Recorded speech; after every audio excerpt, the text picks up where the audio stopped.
Welcome to NeuroShift, the podcast that explores the fascinating and rewarding world of brain optimization and neurofeedback technology. We explore smart, science-based tools with bite-sized, transformative insights to help listeners harness the power of their mind. Our goal is to help our listeners live their best possible life. Here's your host, licensed psychologist, Dr. Randy Kale. Why counseling often fails for kids, and what to consider that works. Many of the parents I coach arrive at my office frustrated and exhausted, carrying a hefty list of past efforts that should have worked.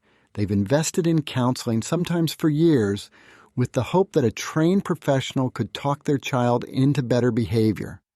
Whether it's explosive tantrums that seem to escalate every month, a teen who refuses to engage with school or family, or a chronically defiant child who seems to thrive on conflict, these parents often share a similar story.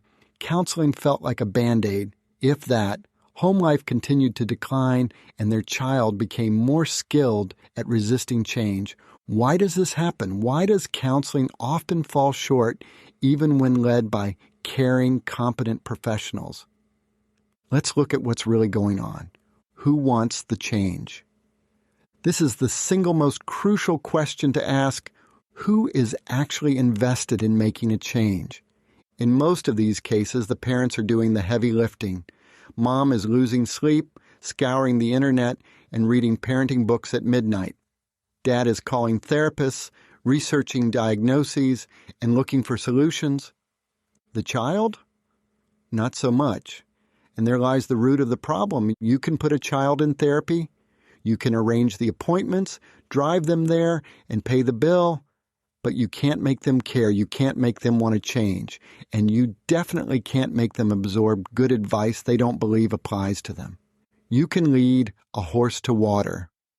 We all know the saying, and there may be no more perfect context than this. When children are forced into therapy with little to no personal investment, they often become passive participants. They sit through sessions, offer minimal responses, and leave with little intention to apply anything. At home, we see the same pattern. Parents offer good advice, only to be ignored or met with eye rolls and shrugs. Therapists offer thoughtful, well-meaning guidance, and it bounces off. Why? Because the child doesn't see themselves as the problem, therefore they don't know the value in the solution. It's your fault, not mine. This is the internal narrative driving many oppositional or defiant children. In their mind, it's not their behavior that needs changing, it's your parenting, your rules, your attitude, and if they're not responsible for the problem, why would they feel responsible for the solution? It can be maddening. You watch them provoke, push, and disrupt, and still they manage to justify or blame someone else. Over time, the home becomes a battlefield of explanations, excuses, and exhausting arguments. And here's the hard truth. Trying to argue them into responsibility is a losing battle. Words don't change behavior when the listener isn't open to change. You can talk, the therapist can talk, but if they don't care, words become wallpaper. When words stop working, actions must take over. This doesn't mean all hope is lost. It means the strategy must shift. I recall a mom who had her son in therapy for over 2 years. Each week, she faithfully drove him to sessions while his behavior at home worsened. Eventually, even the therapist gave up. But with a clear, consistent, action-based parenting plan at home, the same child made dramatic improvements in just 6 weeks. No lectures, no pleading, just consistent structure and accountability. Ask this simple question: who's working hardest? Whether it's in therapy or at home, this question is key. In the therapy room, who's engaged? Who's thinking, reflecting, and planning changes? Often it's the therapist and the parent while the child sits quietly waiting for it to end. At home, who is trying harder to manage moods, solve problems, fix conflict? If it's you and not your child, something needs to change. Because when you work harder at their happiness, motivation, success, or emotional regulation, that equation will fail. The path to real change involves shifting that responsibility back where it belongs, onto the child.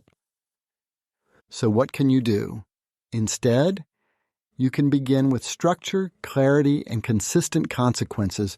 You stop talking so much and start acting more consistently. The goal isn't to win arguments or make them agree. The goal is to let action speak louder than words. Responsibility, when enforced calmly and consistently, begins to shape behavior where therapy often can't.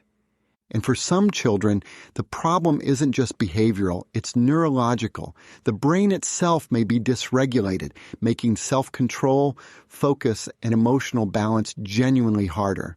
Words and logic aren't enough in those cases because the brain isn't equipped to respond well. That's where neurofeedback can make a profound difference. At Capital District Neurofeedback, we offer non-invasive, research-based brain training that helps children and adults improve emotional regulation, focus, and behavioral stability. For kids who have failed therapy or simply won't engage, neurofeedback offers a silent but effective path to lasting change. No pressure, no lectures, just the brain learning to do better. You can learn more about us at capitaldistrictneurofeedback.com. Final thought, shift the equation.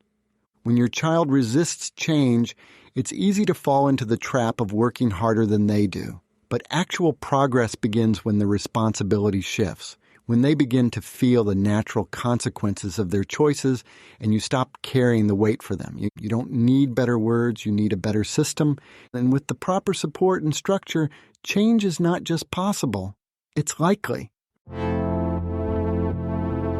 This has been the NeuroShift podcast. The episode description includes a link to contact Dr. Kale. Thank you for listening, and stay tuned for our next episode.